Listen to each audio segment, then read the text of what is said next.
एक समय की बात है। एक गांव में सफेद साड़ी वाली चुड़ैल का आतंक था।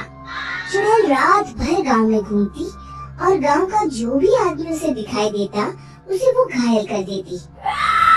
अरे कोई तो बचाओ, मर गया मैं। एक रात हरिया अपने खेत से अपने घर लौट रहा था कि तभी अचानक उसके सामने चुड़ैल आ जाती है। अरे बाप रे, ये चुड़ैल कहाँ से आ गई? आज तो मैं गया काम से।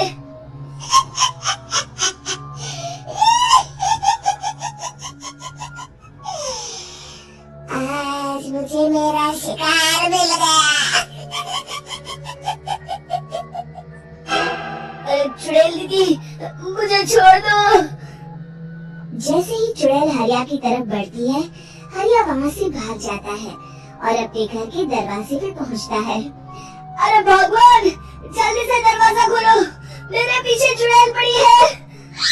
हरिया की पत्नी जल्दी से दरवाजा खोल देती है। अरे आप इतना हाफ क्यों रहे हैं?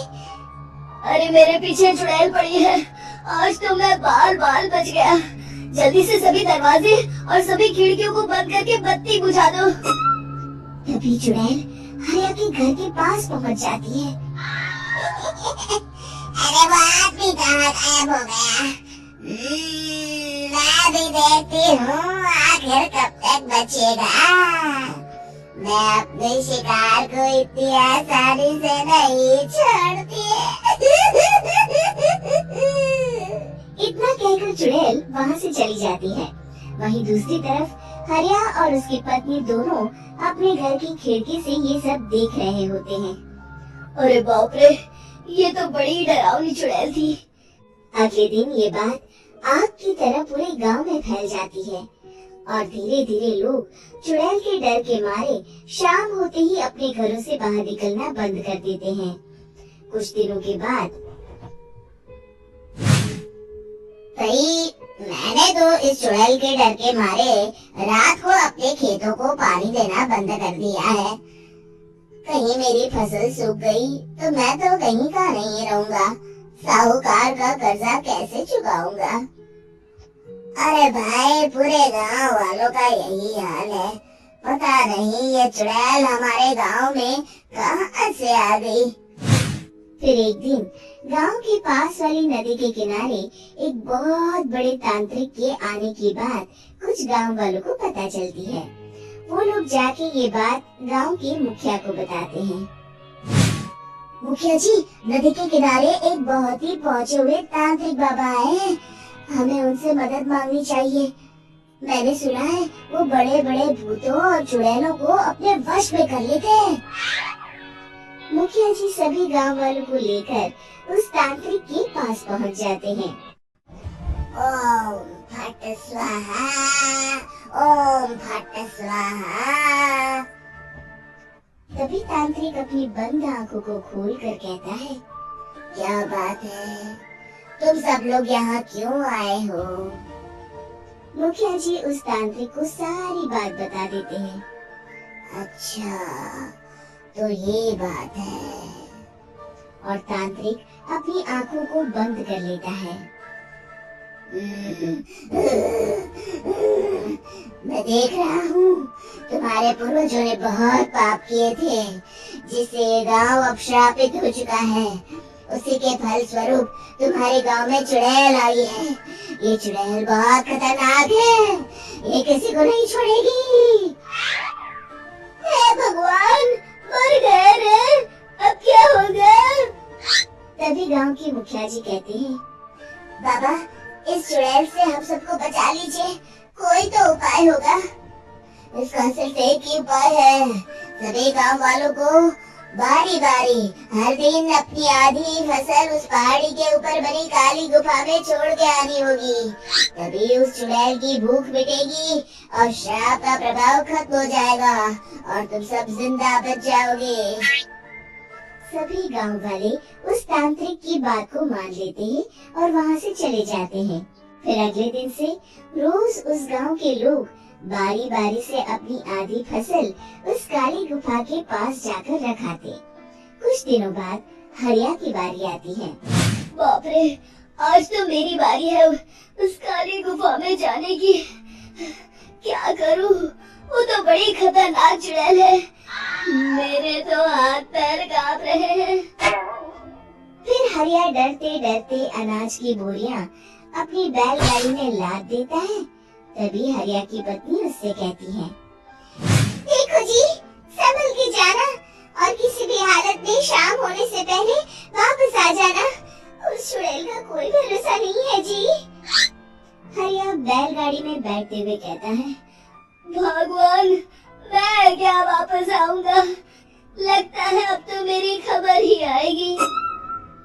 इतना कहकर हरिया वहाँ से चला जाता है। रास्ते में जंगल से गुजरते हुए हरिया की बैलगाड़ी का एक चक्का बड़े गड्ढे में फंस जाता है। हे भगवान, अब ये क्या मुसीबत है? हरिया नीचे उतर के पूरी ताकत से अपनी बैलगाड़ी को गड्ढे से निकालने की कोशिश करता है। बहुत देर मेहनत करने के बाद हरिया की बैलगाड़ी उस गड्ढे से बाहर निकल जाती है। हे भगवान, अब तो शाम होने वाली है। आज तो मैं गया काम से। जैसे तैसे हरिया काली गुफा में पहुंच जाता है।